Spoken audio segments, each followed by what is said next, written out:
भाई पहले तो बसपा ऊपर पढ़ के सीधा नेगेटिव कमेंट लिखने मत लग जाना। पहले वीडियो को पूरा देखना, आकलन करना और फिर नेगेटिव या पॉजिटिव कमेंट करें दिमाग लगाकर। सीधा कंक्लूजन पे मत पहुंचना कि ये तो बसपा का एजेंट है, बसपा के फेवर की बात कर रहा है। ठीक है दोस्तों, बात ऐसी है, आरक्षण के विषय में बात करूंगा और आरक्षण के विषय में ऐसा काम है जो मायावती के सिवाय और कोई कर ही नहीं सकता। ना मोदी कर सकता, ना राहुल गांधी कर सकता, ना केजरीवाल कर सकता, ना कोई दूसरी क्षेत्रीय पार्टी में हिम्मत है, क्योंकि सबको दलित वोट चाहिए होता है और सब दलित वोट की मार से डरते हैं कि दलित वोट उनको मार ना दे, क्योंकि दलित भारी संख्या में वोटिंग करता है और जब दलित वोट किसी के खिलाफ पड़ता है तो उस पार्टी की चुनाव में धुनाई हो जाती है। दलितों को आरक्षण आज़ादी के बाद से मिला हुआ है इस देश में। पहले 10 साल के लिए मिला था, फिर 10-10 साल के लिए एक्सटेंड होता रहता है। बट अनफॉर्चुनेटली दलितों में एक क्रीमी लेयर बन गई है जो सिर्फ 5% दलित लोग हैं, जो IAS, IPS, IFS बड़े बड़े पदों पर पहुंच गए हैं, जुडिशरी में पहुंच गए हैं। शुरू में किसी तरह मेहनत करके, संघर्ष करके वहां पहुंच गए, उन्हें आरक्षण का लाभ भी मिला। पर अब उन्हीं के बच्चे, क्योंकि वो एक किस्म से लाभ लेकर जो एक गरीब झुग्गी झोपड़ी में रह रहा है या जो बहुत ही गरीब हालात हैं जिसके, जो BPL परिवार से है, तो आप देखेंगे तो आरक्षण के अंदर जो लड़ाई होती है उसमें एक बहुत ही गरीब दलित के बेटे की लड़ाई होती है अमीर दलित के बेटे से। अमीर दलित का बेटा एज इन जो अमीर जज के बेटे हैं, IPS, IAS अधिकारियों के बेटे हैं, प्रदेश की सिविल सर्विसेज के अधिकारियों के बेटे हैं और दूसरे गजटेड अधिकारियों के बेटे हैं। तो ये होती है क्रीमी लेयर जो ऊपर इनका है, इनसे लड़ाई होती है नीचे वालों की। आरक्षण के विषय में बुद्धिजीवियों की अलग अलग राय है। कुछ लोग कहते हैं इसे पूरी तरह हटा देना चाहिए, कुछ लोग कहते हैं कि इसको आर्थिक आधार पर आरक्षण होना चाहिए।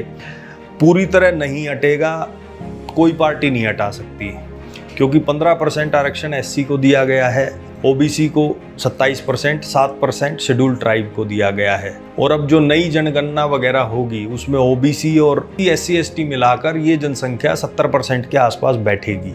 तो पूरी तरह इसलिए नहीं हट सकता कि मेजॉरिटी पॉपुलेशन को आरक्षण का लाभ मिल रहा है, तो पूरी तरह कोई हटाने की हिम्मत भी नहीं करेगा। 2015 में मोहन भागवत ने बिहार चुनाव में आरक्षण के खिलाफ एक बयान दिया था। उस एक बयान से मोदी जी के बड़े बड़े 1-1 लाख के पैकेज की धुनाई कर दी थी जनता ने। एक आरक्षण के खिलाफ एक बयान ने मोदी जी के पूरे कैंपेन को खराब कर दिया था। वो चुनाव हार गए थे, बिहार का विधानसभा चुनाव। तो पूरी तरह से तो आरक्षण हटाने का कोई 50 साल भी नहीं सोचेगा भारत में।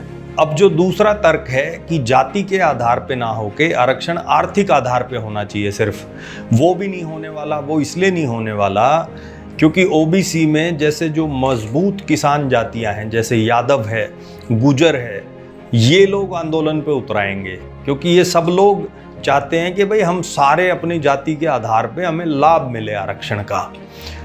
तो ये लोग आंदोलन पे उतराएंगे, तो वो प्योर आर्थिक आधार पे नहीं होने वाला, जाति इसमें रहेगी ही रहेगी। और तीसरी चीज़ ये, जो संविधान के निर्माता थे वो आरक्षण इसलिए लेकर के आए थे कि भाई जो पिछड़ा है, जो अनअवेयर है, जिसको चीज़ों का नहीं पता, शिक्षा क्यों लेनी ज़रूरी है इनको नहीं पता, जिसमें क्षमता नहीं है कि वो अच्छे पदों पर पहुंच सके, तो उसके लिए आरक्षण एक बैसाखी का काम करे।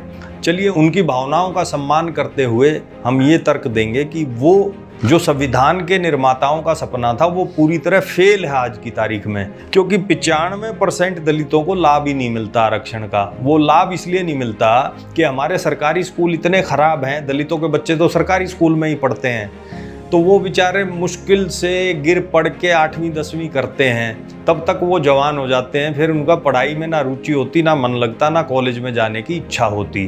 फिर वो कोई छोटा मोटा काम पकड़ लेते हैं, 8-10 हज़ार 12 हज़ार रुपये की सैलरी का छोटा मोटा काम पकड़ लेते हैं या बेरोजगार रहते हैं। तो वो कॉलेज, आरक्षण का लाभ कॉलेज में मिलना शुरू होता है, इंजीनियरिंग में, MBBS में, फिर जो PG लेवल की डिग्रीज हैं वहाँ मिलता है, फिर नौकरियों में जब एंट्रेंस टेस्ट होते हैं वहाँ मिलता है। 95% बेचारे पहुँच ही नहीं पाते वहाँ तक। तो सिर्फ 5% जो दलित हैं, जिनके माँ बाप पहले ही IAS, IPS गेजेटेड अधिकारी और आरक्षण का लाभ लेके आज से दशकों पहले आगे निकल गए थे, सिर्फ उन्हीं के बच्चे IAS, IPS चुन के आते रहते हैं। और ये चलता जा रहा है। 5% लाभ लेते जा रहे हैं और 95% वहीं के वहीं हैं। उन्हें आज भी मुफ्त राशन चाहिए। जो ये हजारों हजार करोड़ का मुफ्त राशन मोदी जी दे रहे हैं, ये किस लिए देना पड़ रहा है? क्योंकि वो पिछड़े हुए हैं, दलित पिछड़ा हुआ है। ये क्रीमी लेयर हटाने के लिए सीधी बात है, प्रपोजल ये है कि जिस दलित ने सिर्फ एक बार आरक्षण का लाभ ले लिया तो वो जनरल कैटेगरी में आ गया। चाहे उसने लाभ कॉलेज में दाखिले के लिए लिया हो तो वो जनरल कैटेगरी में आ गया। उसके डॉक्यूमेंट बदले जाएं और उसमें SC हटा के, ST हटा के, OBC हटा के वहाँ पे लिखा जाए जनरल कैटेगरी, कि वो जनरल कैटेगरी में शामिल हो गया वो आदमी। और उसके बाद से उसके बच्चे भी जनरल कैटेगरी में शामिल हो गए। उससे ये लाभ धीरे धीरे धीरे धीरे बॉटम ऑफ द पिरामिड, समाज के आखिरी पायदान तक पहुंचेगा। और संविधान के निर्माताओं ने जो सोचा था, जो सपना देखा था, वो सपना सच होगा कि भाई हर एक आदमी, अंतिम पायदान पे खड़ा आदमी, उसे मुफ्त बिजली, मुफ्त राशन और इन चीज़ों की मुफ्त की ज़रूरत ना पड़े। वो खुद काबिलियत उसमें पैदा हो, वो आगे बढ़े, मुख्य धारा में बढ़े, कंपटीशन बढ़े, नए आविष्कार हों, विज्ञान सीखे वो। अब बहन मायावती ये कैसे कर सकती हैं? बहन मायावती इसके लिए परफेक्ट हैं, क्योंकि दलितों के मन में, पिछड़ों के मन में मायावती के लिए सॉफ्ट कॉर्नर है। ठीक है, उन पे आरोप है कि भाई ये तो पैसा, टिकटों में पैसा लेती हैं, ये है वो है, पर फिर भी अभी वो सॉफ्ट कॉर्नर खत्म नहीं हुआ है। सिर्फ मायावती ही है जो ये एजेंडा 95% गरीब दलितों, पिछड़ों को समझा सकती है कि भाई तुम्हारा फायदा तो ये 5% लोग ले जाते हैं, क्रीमी लेयर वाले, तो ये क्रीमी लेयर खत्म करो और ये फायदा तुम खुद लो। जय विज्ञान, देखते रहिए पॉलिटिकल डॉक्टर।